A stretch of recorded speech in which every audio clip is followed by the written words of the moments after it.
Former First Lady Michelle Obama reveals her passion in the White House was always about children and how letting them know you are worth it could change a kid's life. Kids watch what you do, not what you say. So the biggest thing that Barack and I could ever do to be good parents to our kids is to be good people in the world for them to see every day. They just want somebody to love them. They just want somebody to tell them that they're okay, said Michelle, who has condemned the Trump administration for separating immigrant families at the U.S.-Mexico border.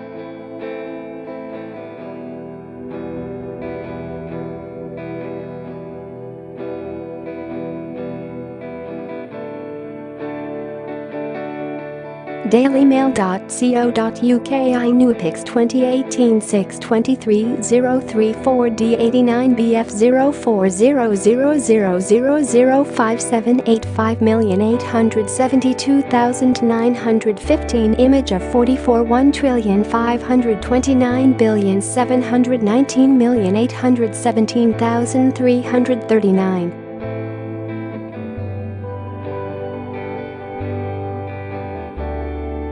dailymail.co.uk iNewPix 2018 623 034 D8A94 EB 000005785,872,915 Image of 51,529,719,840,262 JPG height equals 425 width equals 634 alt equals class equals book border img share copy link to paste in your message. And that's one of the things I tried to do as First Lady with kids, and why I did so much with kids, because I always thought this is the interaction that could change a kid's life. This one hug, this one you are worth it. You never know what can make a difference, she added. Michelle made the remarks as she helped kick off the American Library Association's annual conference in New Orleans. Librarian of Congress Drive Carla Hayden moderated a conversation with Michelle before an estimated crowd of 8,000 inside the city's convention center. Michelle shared snippets from her memoir, Becoming, including the experiences that have shaped her, from her childhood on the South Side of Chicago to her years as an executive and her time at the White House. Share this article. She revealed how former President Barack Obama was not welcome at parent-teacher conferences after he once dropped by Malia's school with a fleet of Secret Service agents. I tell the story of how Barack went to a parent-teacher conference, and he's got a big motorcade. It's big. And men with guns, machine guns, and black sniper gear, they follow him everywhere in trucks, and they're leaning out, looking at you like, I will kill you, because that's their job, Michelle said. But when they're on the roof of the elementary school, even Malia was like, Dad, come on. So everybody was sort of okay when Dad didn't go. Sort of politely going, Dad, you don't have to come to the fall-winter concert. It's okay. You can take a pass. Michelle also spoke about how living in the White House affected their daughters' lives.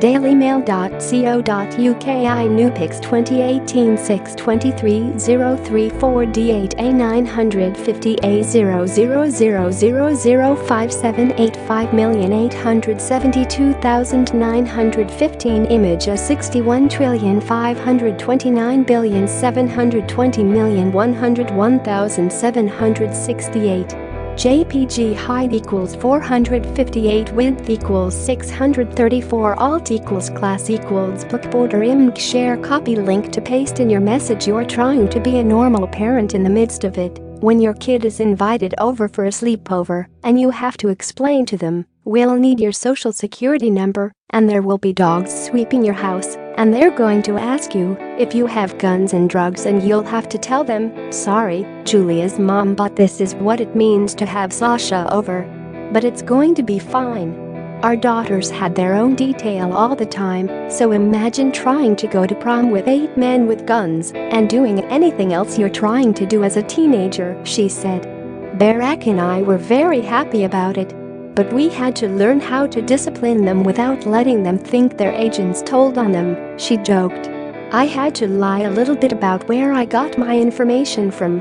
How did I know that there was no parent at that party? Julia's mom called me and told me," Michelle added. But when it comes to parenting, Michelle talked about how she learned that kids don't need that much. "If they know you love them unconditionally, you can live in the White House, you can live the little bitty apartment that I grew up in. Home is what you make of it. It doesn't have to be perfect. It can be broken and funny and odd in many ways," she said.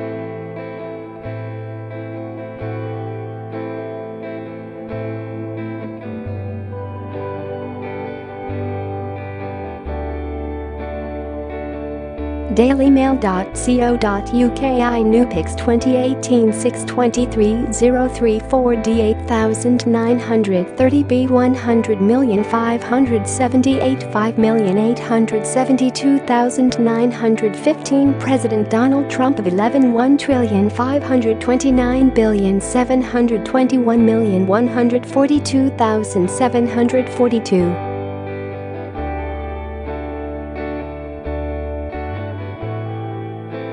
dailymail.co.uk iNewPix 2018 623 034 D 64702 A 000000578 5,872,915 Image of 62 1,529,720,142,920